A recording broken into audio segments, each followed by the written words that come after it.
Hi, I'm Charlotte Baker. I'm a hobbycraft artisan and artist. Today I'm going to show you how to use salt to give texture to your watercolours. Let's get started.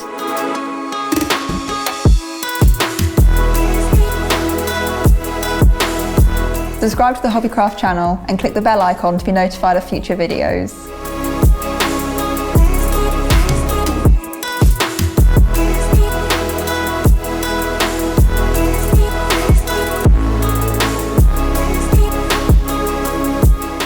I'm going to show you the salt technique, which is using salt to add texture to your work. First of all, you need to wet your paper. Apply your paint to the wet areas of the paper. Here I'm using different shades of blue to really emphasize this technique.